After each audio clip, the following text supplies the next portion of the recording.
Mutual sharing brings happiness in our lives. Likewise, why can't the atoms share electrons as well? Yes, atoms do also share electrons among themselves. If you look at this hydrogen atom, you see hydrogen has one valence electron in the outermost shell. So in order to attain the nearest stable gas configuration, these hydrogen atoms, they share the electrons among these atoms.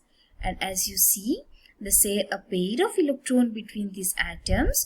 We represent this pair of electrons as a line. And as you find that these hydrogen atoms are being attracted towards each other by mutual sharing of electrons, thereby generating an intermolecular attraction between these two atoms.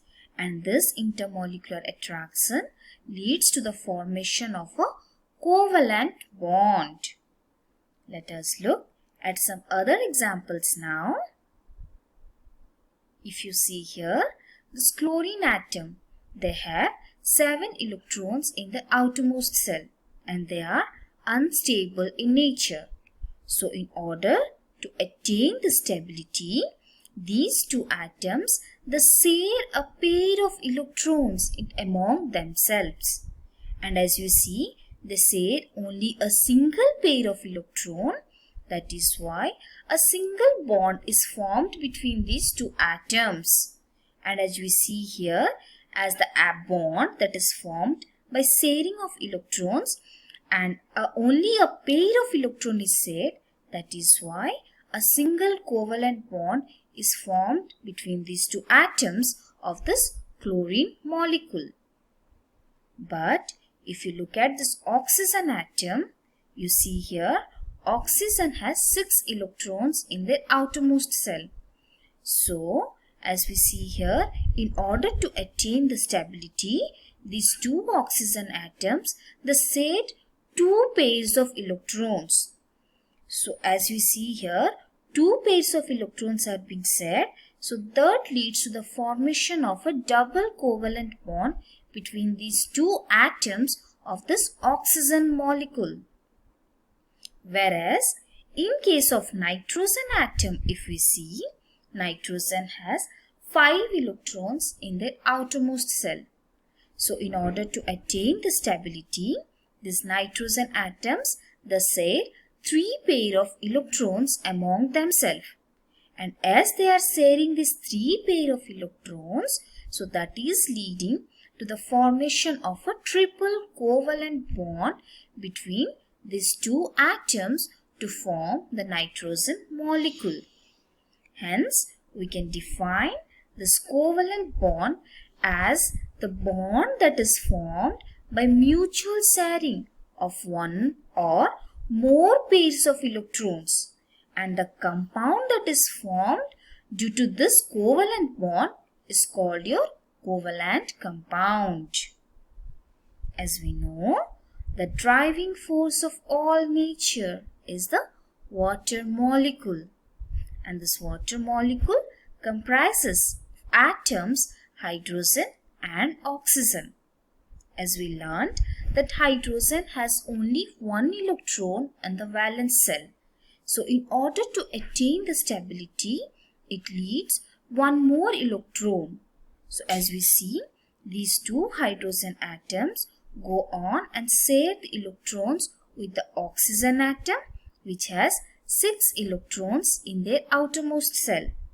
And hence, you can find here these hydrogen atoms have attained the duplet configuration, whereas this oxygen atom has attained this octet configuration. And as you see here, these atoms, they share the electrons among themselves.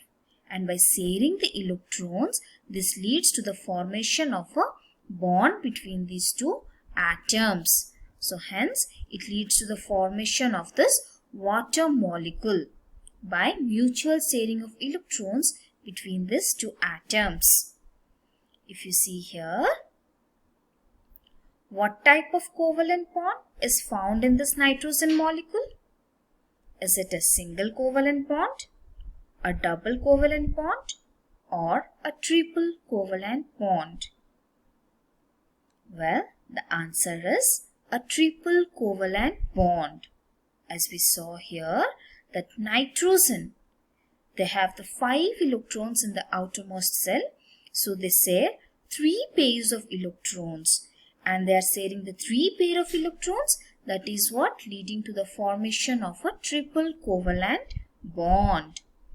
So we learn that a single covalent bond is formed by sharing of only 1 pair of electrons. For example, as we studied hydrogen molecule and the chlorine molecule, as well in this hydrogen chloride and this water molecule. And this double covalent bond, it is formed by sharing of 2 pairs of electrons. The examples are your oxygen molecule and the carbon dioxide molecule. And when the sharing of 3 pairs of electrons are happening in a molecule, that is called a triple covalent bond. So as we saw that the covalent bonds are formed by sharing of electrons. Likewise, in Vikas Learning Center, the ideas are being shared with the students to generate the curiosity that automatically helps to accomplish their dreams.